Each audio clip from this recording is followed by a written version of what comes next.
নমস্কার, আমি সুস্মিতা। আপনারা দেখছেন সুস্মিতা সিম্পল কুকিং চ্যানেল। আজকের রেসিপি লাউ দিয়ে মুসুরির ডাল। এই লাউ দিয়ে মুসুরির ডাল খেতে অসাধারণ লাগে, বানাতেও খুব সহজ, অল্প উপকরণ দিয়ে বানানো যায়। আমি কিভাবে বানাবো সেটাই আজকে আপনাদের সাথে শেয়ার করব। তাহলে চলুন রেসিপিটি দেখে নেওয়া যাক। বাটির মধ্যে দিয়ে দেবো 1 বাটি মুসুরির ডাল। এবার ডালটা প্রথমে ধুয়ে নেব।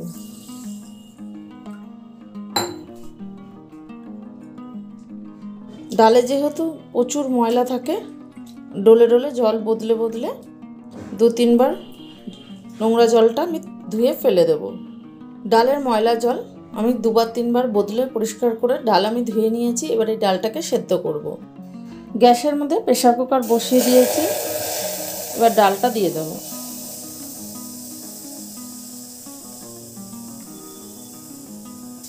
ডাল দেওয়া হয়ে গেছে। 1 বাটি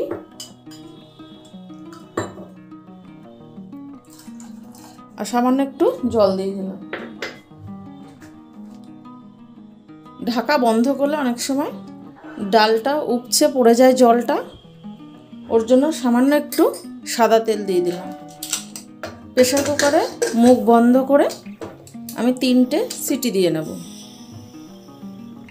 3টে সিটি দিয়ে নিয়েছি। এবার ঠান্ডা করে প্রেসার কুকার দেখে নেব ডালটা গলেছে কিনা।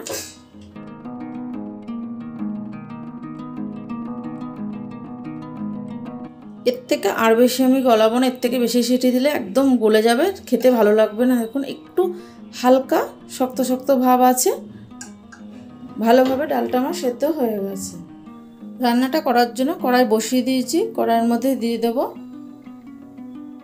2-3 চামচ মতন তেল, সাদা তেল। এখানে সর্ষের তেলও দেওয়া যায়, আমি সাদা তেল দিলাম। ফোড়নে দেবো একটা শুকনো লঙ্কা, তার সাথে দিলাম 2টো তেজপাতা, 5 ফোড়ন, তার সাথে দিলাম সামান্য একটু গোটা জিরে।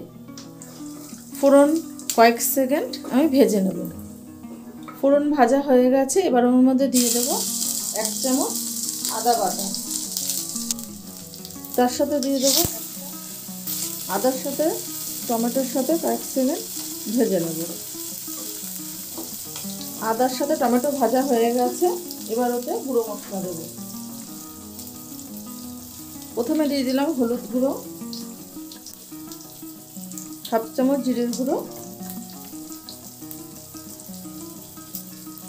কাশ্মীরি লঙ্কার গুঁড়ো 1/2 চামচ, স্বাদ মতো নুন দিয়ে দিলাম।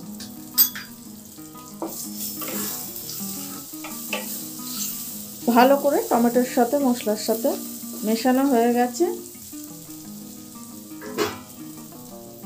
আগে থেকে আমি হাফ লাউ একটা বাটির মধ্যে ছোট ছোট ডুমো করে কেটে ধুয়ে রেখেছিলাম, সেই লাউটা দিয়ে দিলাম। লাউটা ডালের পরিমাপ মতো দিতে হবে, কম বেশি তো করা যায়। আমি 1 বাটি মতন নিয়েছি। একটা লাউয়ের থেকে 4 ভাগ করে 1 টুকরো নিয়েছি।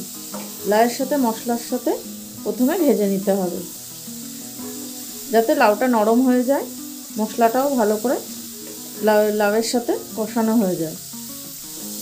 লাউ ভাজতে ভাজতে নরম হয়ে গেছে, যেহেতু ছোট ছোট টুকরো করে দিয়েছি, তাড়াতাড়ি লাউ গলে যায়। টমেটোও ভালো করে গলে গেছে। এবার যে ডালটা আমি সেদ্ধ করে রেখেছিলাম সেটা দিয়ে দিলাম। ওই বাটি ধুয়ে কিছুটা জল দিয়ে দিলাম, আরেকটু লাগবে মনে হচ্ছে, আরেকটু জল আমি দিয়ে দিলাম।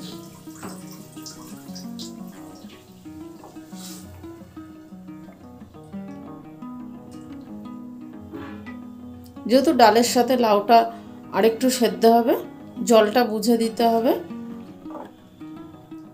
জল দিয়ে ভালো করে নাড়াচাড়া করে মিশিয়ে নিলাম। 4টে চেরা কাঁচা লঙ্কা দিয়ে দিলাম। তার সাথে দিয়ে দিলাম সামান্য একটু চিনি। মিষ্টিটা দিলে যেহেতু লাউ দিয়ে ডাল খেতে খুব ভালো হয়। আবারও ভালো করে নাড়াচাড়া করে মিশিয়ে নিলাম। এবার 7-8 মিনিট আমি ফুটিয়ে নেব, যাতে লাউটা ডালের সাথে ভালো করে ফুটে যায়। সব কিছু দিয়ে আবারও আমি ভালো করে নাড়াচাড়া করে মিশিয়ে দিলাম। তাপটাকে বাড়িয়ে দিয়েছি, বাড়িয়ে দিয়ে একটা ঢাকনা দিয়ে যাতে তাড়াতাড়ি হয়ে যায় 10-12 মিনিট মতন আমি ফুটিয়ে নেব। 10 মিনিট পর ফিরে এসে ঢাকাটা খুলে আবারও আমি ভালো করে দেখে নেব যে লাউ গলেছে কি না। ডালও ভালোভাবে গলে গেছে, লাউও গলে গেছে, ডালটা ঘন হয়ে এসছে। এর থেকে আর বেশি আমি ঘন করব না। লাউ দিয়ে ডাল আমার রেডি। পরিবেশন করে দেখাচ্ছি কেমন হয়েছে। এই ছিল আজকের রেসিপি। ভালো লাগলে অবশ্যই সাবস্ক্রাইব করার অনুরোধ রইল। পাশে থাকা বেল নোটিফিকেশনটা অন করে দেবেন। আমি কোনো নতুন ভিডিও আপলোড করলে সবার প্রথমে আপনাদের কাছে পৌঁছে যাবে। আবারও দেখা হচ্ছে নতুন কোনো ভিডিও নিয়ে। ভালো থাকবেন, সুস্থ থাকবেন। ধন্যবাদ।